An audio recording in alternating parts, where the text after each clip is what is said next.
News nation के digital platform पर है। आप ओकिनावा प्रेजेंट्स चैंपियंस की जंग देख रहे हैं और आज चैंपियंस के जंग में मुकाबला था दिल्ली कैपिटल्स बनाम रॉयल चैलेंजर्स बेंगलोर। यानी कि एक तरफ थे डेविड वार्नर, दूसरी तरफ थे फाफ डु प्लेसी, जिसमें जीत हुई डेविड वार्नर की। यानी कि आरसीबी से हार का बदला ले लिया गया है। जो हार दिल्ली को बेंगलोर में थमाई गई थी, उस हार का बदला दिल्ली वालों ने दिल्ली में ले लिया है और इस मुकाबले को दिल्ली कैपिटल्स ने जीत लिया है। मिचेल मार्श ने 2 विकेट लिए, लेकिन क्या पारी खेली फिल सॉल्ट ने। और लग रहा था कि 180 182 अगर बनाए हैं तो डिफेंड किए जा सकते हैं। विराट कोहली मैच के बीच में ये बात बोलते हुए नजर आए थे कि 160 भी बनते तो भी शायद हम इसे डिफेंड कर लेते, लेकिन ये तो 180 भी डिफेंड नहीं कर पाए और एक तरफा हार ये रॉयल चैलेंजर्स बेंगलोर। और इसी के साथ दिल्ली ने अपनी जो कहते हैं वो उम्मीद कायम रखी है इस पूरे टूर्नामेंट के लिए। बिल्कुल। और फिल सॉल्ट, और आप देखेंगे जिस तरीके से दिल्ली बल्लेबाजी कर रही थी, ये तो 200 210 होते तो भी चेज हो जाते, आराम से हो जाते, क्योंकि एक तो ड्राई सरफेस था दिल्ली का और गेंद ना बड़े अच्छे से बैट पर आ रही थी। और फिल शॉट ने क्या बैटिंग की आज, मज़ा आ गया उनकी बैटिंग देख के, क्योंकि उनके पास हर तरीके के शॉट्स हैं। बैकफुट पे पंच अच्छा लगाते हैं और विद द स्पिन बहुत अच्छा खेलते हैं। और इन्होंने जो रन बनाए हैं ना, वो सबसे बेहतरीन पेस अटैक था, क्योंकि उनके पास जोश हेजलवुड हैं, मोहम्मद सिराज हैं। यार मोहम्मद सिराज को तो उन्होंने ओवर एक्स्ट्रा कवर के ऊपर से छक्के मारे हैं। मतलब आप सोच लो आप कितने खतरनाक बैट्समैन नहीं हैं। और खुशबू जी, मैंने एक शॉट देखा था फ्लिप शॉट का, जोश हेजलवुड को स्टेप आउट करके शॉट मार रहे हैं। बताओ इतने खतरनाक बैट्समैन हैं ये। लेकिन थोड़ा एक बात, दिल्ली कैपिटल्स आई है, रंग में आई है, लेकिन साहिबा थोड़ी देर कर दिया आते आते। हालांकि चलिए उम्मीद कायम है। और देखिए इस मैच को भी अगर देखें तो 17वें ओवर में ही जीत लिया है और ये भी बहुत इंपॉर्टेंट होगा। बिल्कुल, नेट रन रेट में भी फायदा हुआ और दिल्ली कैपिटल्स पहली बार इस टूर्नामेंट में 10वें पायदान को छोड़कर 9वें पायदान पर आ गई है। बहुत बहुत बधाई हो दिल्ली कैपिटल्स को। डेविड वार्नर को, अक्षर पटेल इस कैंप में लगातार मेहनत करते हुए नजर आते हैं। और रॉयल चैलेंजर्स बेंगलोर के लिए बुरी खबर हो सकती है, क्योंकि अभी भी 10 अंकों पर ही अटकी हुई है। हालांकि पॉइंट्स टेबल में वो कोई नुकसान नहीं हुआ, 5वें नंबर पर ही है रॉयल चैलेंजर्स बेंगलोर की टीम। लेकिन दिल्ली कैपिटल्स ने टीमों का खेल बिगाड़ना शुरू कर दिया है यहाँ से। अब अगर दिल्ली कैपिटल्स इसी तरह से बाकी टीमों का खेल बिगाड़ेगी तो जिसको हराएगी उसको बाहर करती जाएगी। बिल्कुल। और अब देखिए ना, इसी के साथ बेंगलुरु के लिए भी तो टेंशन बढ़ी गई है ना, क्योंकि जैसा कि कह रहे हैं, ऐसा लग रहा था कि स्कोर काफी अच्छा है, मुश्किल होगी दिल्ली को, शायद चारों खाने चित कर देंगे। लेकिन शुरुआत से ही पकड़ दिल्ली की जबरदस्त रही इस मैच में। बिल्कुल, शुरुआत से ही पकड़ अच्छी रही। जब विराट कोहली और फाफ डु प्लेसी बल्लेबाजी कर रहे थे, पावर प्ले में शायद 50 या 51 रन बनाए थे उन्होंने। तो ये मुझे लग रहा है कि इस पिच के हिसाब से काफी नहीं थे। ये पिच 210 वाली थी, 200 से 210 के बीच में आपको बनाने चाहिए थे। और गेंदबाजी में तो जैसा कि मुंबई इंडियंस वाला हाल होता है, एक बार अगर आपको चौके छक्के पड़े तो सारी लाइन और लेंथ बिगड़ जाती है। जो हेजलवुड जैसा गेंदबाज आकर नो बॉल कर रहा है, तो ये अपने आप में ये चीज दिखाता है कि प्रेशर झेलने में आप बिल्कुल कमजोर हैं। और फिल सॉल्ट ने जिस तरीके से बल्लेबाजी की, डेविड वार्नर ने वो शुरू में आके कुछ शॉट्स लगाए, जिससे पहले ही लग रहा था कि दिल्ली कैपिटल्स इस मुकाबले को आसानी से जीत जाएगी। बट खुशबू और चिराग, जिसे अभी आपने बात कही, 220 रन शॉर्ट रह गई दिल्ली, क्योंकि ये जो मैदान था इसके ऊपर 220 आराम से बन सकते थे। आरसीबी के लिए मुझे लगता है कि जो ग्लेन मैक्सवेल जब आउट हुए, वो एक हल्का सा सेटबैक आया, लेकिन उसके बाद महिपाल लोमलर ने आज क्या बैटिंग की है। आज 54 बनाए 29 बॉल्स में, उन्होंने मोमेंटम सेट कर दिया था। लेकिन बाद में वो जो फिनिश नहीं दे पाए, और वो दिनेश कार्तिक, मुझे अभी भी दिनेश कार्तिक के ऊपर सवाल है कि वो अंत में आकर क्यों फिनिश नहीं कर पाते। अब तक 10 मैचों में सिर्फ 110 रन है चिराग जी। जब तक वो फिनिश नहीं करेंगे ये टीम ऐसी स्ट्रगल करेगी कि लास्ट में 10-11 की एवरेज लेकर कहां जाएंगे। मतलब पिछले साल आप इतना अच्छा प्रदर्शन कर रहे थे, आपको वर्ल्ड कप की टिकट मिल गई, लेकिन इस साल बिल्कुल उलट हो रहा है इससे। दिनेश कार्तिक के लिए तो मैं समझ रहा हूँ कि हॉरिबल सीजन है। आज भी देखेंगे, अगर आप तो 11 रन बनाए, 9 गेंदों का सामना करते हो ऐसी विकेट और अंतिम 2 ओवर में सिर्फ आपके 14 रन आए हैं आरसीबी के लास्ट के 2 ओवर। यही हो सकता था, ये तो ये एक बड़ी वजह हो सकता था, सबका योगदान रहता। तो जो आप कह रहे हैं कि 220 रन शायद वो बन पाते तो थोड़ा सा मुश्किल होता, कम से कम एक टफ लड़ाई होती, जो कि दिखी ही नहीं आज मैदान। सिनारियो चेंज हो सकता था, जहां 181 बने वहां 200 भी बन सकते, 200 प्लस भी बन सकते थे। और दूसरी चीज, दिनेश कार्तिक की जो विकेट कीपिंग है वो भी साधारण नजर आई, टू बी ऑनेस्ट, क्योंकि एक समय ऐसा आया था फ्लिप सॉल्ट सिर्फ 17 रन पर थे, उनका कैच छोड़ दिया वनिंदु हसरंगा गेंद पर, वो ओवर एक्स्ट्रा कवर मारने गए, इनसाइड एज लगा बैट का और दिनेश कार्तिक ने बिल्कुल सॉफ्ट चांस था, वो छोड़ दिया। मुझे लगा वो कैच नहीं छोड़ा, वो मैच छोड़ा आपने, क्योंकि वो एक ऐसी स्टेज थी जहां से अगर फ्लिप सॉल्ट आउट हो जाते वार्नर भी आउट हो गए थे, तो वहां से पकड़ हो जब सकता है। दिनेश कार्तिक इस टूर्नामेंट में ऐसे कैचेस छोड़ रहे हैं, ऐसे कैचेस पहले भी छोड़ रहे हैं। लखनऊ वाला वो मैच याद आता है जहां पर आवेश खान बिना बैट टच किए सिंगल भाग लिए थे, वहां पर भी गेंद आई नहीं थी दिनेश कार्तिक के हाथ में, वहां पर आ जाती तो वहां पर भी आप शायद ड्रॉ करवा लेते। विराट कोहली 119 की स्ट्राइक रेट से अगर आप दिल्ली में बल्लेबाजी करेंगे तो आप मैच कहां से जीतेंगे? 46 बॉल 55 रन मुश्किल है जी, क्योंकि विराट कोहली को वो एग्रेसिव स्टार्ट देना पड़ेगा अगर इस टीम को और अच्छा करना है, क्योंकि अब कंपटीशन बहुत तेज हो गया है। अब 9 तारीख को मुंबई इंडियंस के साथ इनका मैच है और दोनों टीमों के लिए मस्ट विन सिचुएशन होगी वहाँ, उनको भी जीतना, क्योंकि मुंबई भी आज हारा है, उनको भी जीत चाहिए और इनको भी जीत चाहिए। लेकिन इनको जीत तब मिलेगी जब ऊपर से फाफ तो रन बना ही रहे हैं, लेकिन विराट को थोड़ा तेज खेलना पड़ेगा। और जो हम केजीएफ करते हैं ना, विराट कोहली हैं, फाफ डुप्लेसिस है, ग्लेन मैक्सवेल है, आज महिपाल लोमनर ने भी दिखाया कि हाँ मैं बैटिंग कर सकता हूँ। लेकिन अनुज रावत ने भी छक्का लगाया है। जिस तरीके से प्रैक्टिस कर रहे थे, मैं वहां पे मौजूद था, सिर्फ अनुज रावत, महिपाल लोमरोर और वनिंदु हसरंगा, ये 3 ही खिलाड़ी पूरे दिन कल प्रैक्टिस कर रहे थे। ऑप्शनल प्रैक्टिस सेशन था, ना विराट कोहली आए, ना फाफ डुप्लेसी आए, ना मोहम्मद सिराज आए, ना जॉश हेजलवुड आए, मतलब आप देख सकते हैं ना मैक्सवेल आए। तो किस तरीके से अगर आप प्रैक्टिस भी नहीं कर रहे हैं, आप देखेंगे अगर, तो दूसरी तरफ दिल्ली का पूरा खेमा लगा हुआ था। 3 ओवर 29 रन अगर इस विकेट पे कोई गेंदबाज खा रहा है तो वो बुरी इकोनॉमी नहीं है मेरे हिसाब से। ईशांत शर्मा लगातार अच्छी गेंदबाजी कर रहे हैं, विकेट हालांकि नहीं मिला लेकिन उतना बड़ा स्कोर नहीं था। ग्लेन मैक्सवेल पहली ही गेंद और ये चलते हो गए।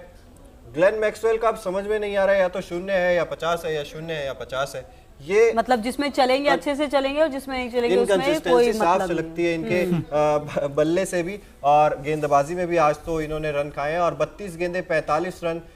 ठीक है ये पारी, लेकिन इन्हीं पारी को जिस तरीके से फिल सॉल्ट ने बड़ा किया, आपको भी इन पारियों को बड़ा करना चाहिए था। और अगर आप वहां से 200, जैसा कि मोनू ने भी कहा कि आप 220 या 210 आराम से इस विकेट पे बना लेते, फिर आप फाइट देते कम से कम। अब तो दिल्ली ने एक तरफा ये मुकाबला आपको हरा दिया और अगर यहीं से भी सबक नहीं लेंगे तो फिर इस साल कप नंदे भी वो बिल्कुल, और जो सपना है हमेशा से वो सपना ही बनकर रह जाएगा। फिलहाल जो स्थिति लग रही है वो ये लग रही है। साल भी हाँ, बिल्कुल यही लग रहा है। But I think Delhi Capitals की हमें तारीफ करनी पड़ेगी, क्योंकि उन्होंने डोमिनेटिंग क्रिकेट खेला। आज आप ऊपर से देखे, डेविड वार्नर ने भी आज रन बनाए हैं, हालांकि वो उस इनिंग को थोड़ा सा और एक्सेलरेट करते, थोड़ा सा और अंत तक ले जाता। टाइम करना था आपको, टाइम करना था। यहाँ गेंद बड़े अच्छे से बैट पे आ रही थी, आपको सिर्फ विकेट पे खड़े रहना था।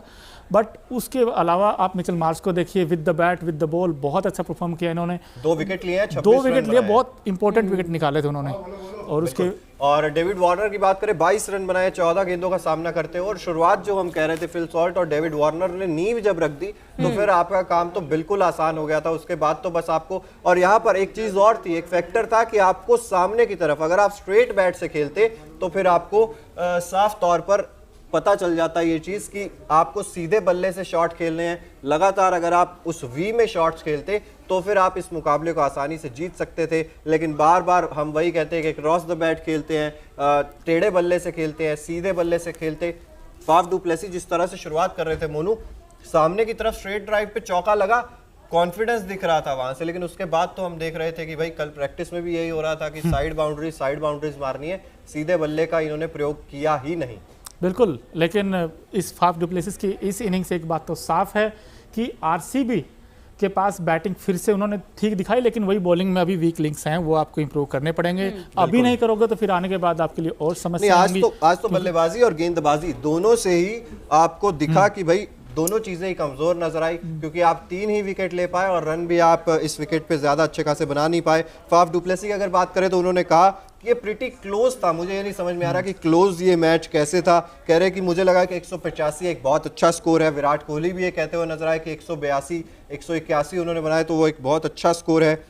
देखिए तो क्या लगता है, अच्छा चिराग, ये जो बातें हो रही हैं या कुल मिला के जो कोहली भी कहते हुए नजर आया कि 160 भी सही रहता, कहीं भांपने में कम वो हो गए क्या? वो समझ नहीं पाए कि इतना रन कम होगा, ज्यादा होगा, क्या लगता है? देखिए भांपने में ही कमी है और शायद ओवर कॉन्फिडेंस भी साफ झलकता है विराट कोहली और तमाम आरसीबी के खेमे के जो हैं, क्योंकि फैन फॉलोइंग इतनी ज्यादा है। हम जैसे लोग हैं जो बेचारे चाहे हारे चाहे जीते, हम सपोर्ट करते रहते हैं लगातार। और जिस तरीके से आरसीबी का सफर रहता है ना, वो अप्स एंड डाउन्स बहुत तेजी से हमें देखने को मिलते हैं। एक मुकाबला ऐसे जीतेंगे कि जैसे इस टीम को कोई हरा ही नहीं सकता है। उसके बाद लखनऊ के साथ जैसे आपने मुकाबला जीता तो ऐसे लग रहा था यार इस टीम को कोई कैसे हरा सकता है। उसके बाद अगला ही मुकाबला आप देखते हैं तो आप बुरी तरीके से दिल्ली जैसी टीम से हार रहे हैं। मतलब निराशा तो आरसीबी के खेमे में जरूर होगी। चलिए उनके चाहने वालों के हालांकि विराट कोहली ने ये तो कहा कि 181 काफी है, इनफ है इस विकेट के ऊपर।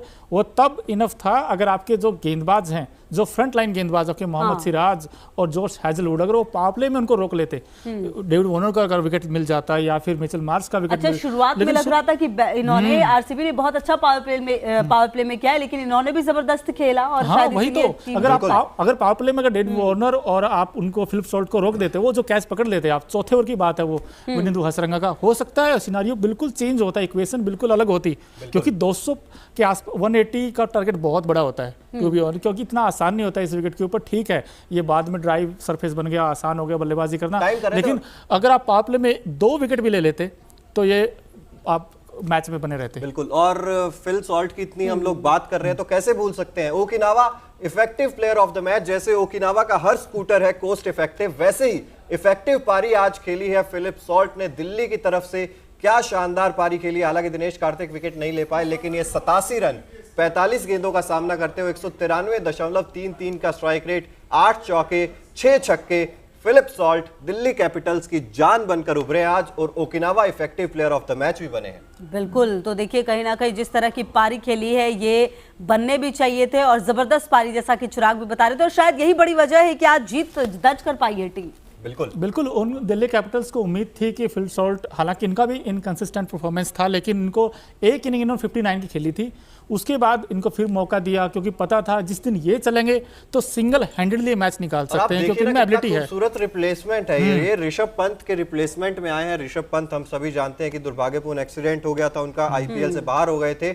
बहुत सारे एक्सपेरिमेंट किए इस जगह के लिए दिल्ली कैपिटल्स ने। सबसे पहले सरफराज खान को विकेट कीपर बनाया, उसके बाद आपने अभिषेक पोरेल को मौके दिए, आपने वहां पे विकेट कीपिंग कराई, लेकिन अंत में आकर जमा कौन, जिसने दिल्ली की नैया पार लगाई है, जो आज Okinawa effective player of the match भी बने हैं। और उम्मीद दिल्ली यही करेगी कि ये आगे ऐसे ही चलते रहे और दिल्ली दूर तक जाए, दिल्ली दूर तक जाए। और ऐसा लगे कि दिल्ली दूर नहीं है आईपीएल जीतने से। क्या पहला टाइटल जीती नहीं है अभी तक, और इस बार तो थोड़ी उम्मीदें कम है, लेकिन अगर जिंदा है अभी, जिंदा बिल्कुल है अगर ऐसे परफॉर्म करते रहे, क्योंकि आपने 4 मैच जीतने, बस 4 ही जीतने, ज्यादा नहीं जीतने प्लेऑफ के लिए। 5 जीते, पंजाब ने 5 जीते, मुंबई ने 5 जीते और दिल्ली कैपिटल्स ने 4 जीते। और दिल्ली कैपिटल्स इसलिए भी खुश होगा क्योंकि आज हर प्लेयर ने अच्छा परफॉर्म किया है, चाहे आप बैट के साथ करें या बॉलिंग के साथ भी। बॉलिंग के साथ थोड़ा सा प्रॉब्लम हुई थी, बट बैटिंग में वो रंग दिखा है आज दिल्ली कैपिटल्स का। चाहे फिलिप सॉल्ट की बात करें या फिर आप रैली रोसो ने भी आके रन बनाए आज, तो ये भी उनके लिए प्लस पॉइंट है। अगर इसी तरीके से खेलते रहे तो मुझे लगता है कि यार ये टीम है ना आगे जा सकती है, इनके लिए अभी सारे दरवाजे खुले हैं। बिल्कुल दरवाजे खुले हैं, लेकिन टीमें फंसती हुई नजर आ रही हैं। वो 10 के फेर में जिस तरीके से मैं बात कर रहा था, चाहे आरसीबी हो, चाहे मुंबई हो, चाहे पंजाब हो, और मतलब अभी तक क्लियर किसी का कुछ लग नहीं रहा है कुल मिलाकर। सिर्फ ये समझा जा रहा था कि गुजरात टाइटंस लगभग पहुंच चुकी है, क्योंकि 4 मैचेस गुजरात टाइटंस के बचे, उनमें से सिर्फ एक मुकाबला भी अगर गुजरात जीत लेती है तो प्लेऑफ्स में पहुंच जाएगी सीधे तौर पर। लेकिन बाकी जो सभी टीमें हैं, चेन्नई 12 अंकों पर है, करो या मरो वाली स्थिति लगभग चेन्नई 12 अंकों पर है, लखनऊ 11 अंकों पर है, फिर आप देखेंगे तो राजस्थान, पंजाब, मुंबई, आरसीबी, ये सभी 10-10 अंकों पर फंसी हुई है। तो सबको सबके खिलाफ अच्छा, और अच्छा चलिए ये भी अच्छा है कि अगर शुरुआत में क्लियर हो जाए तो फिर टीम वैसे ही खेलती है। ये भी अच्छा होगा कि सब अच्छे से खेलेंगे और जीतने के लिए खेलेंगे। बिल्कुल। और मोनू, एक नजर अब डालेंगे Okinawa colourful movement of the match पर। जैसे कि ओकिनावा का हर स्कूटर आपको भीड़ में भी कलरफुल दिखाता है, उसी तरह से ये कुछ कलरफुल मूवमेंट्स है। ये सॉल्ट की पारी, ये फाफ डू प्लेसिस का वो कैच, और कुछ फैंस, ये जो नन्हे फैंस आए थे आरसीबी के, हालांकि दिल इनका टूटा जरूर होगा, लेकिन फैंस तो फैंस होते हैं ना, और आरसीबी के फैंस तो कट्टर फैंस होते हैं। ये कैच आउटस्टैंडिंग कैच था, और फिलिप सॉल्ट की वो पारी, ये सभी Okinawa colourful movement of the match. आप देख रहे हैं इस वक्त तस्वीरें मैचेस से जो निकल कर आई थी Delhi Capitals versus royal Challengers Bangalore की। इस फैन के बारे में क्या कहेंगे आप? बिल्कुल छोटा सा है, लेकिन देखिए फुल ऑन जोश जो है वो बिल्कुल हाई है, और अपनी टीम को कितने अच्छे से चीयर करते हुए नजर आ रहा है। मोनू, हार्ट ब्रेक एक बार फिर से आरसीबी के लिए, वो इस साल कप नमदे इस बार भी टूट जाएगा क्या सपना?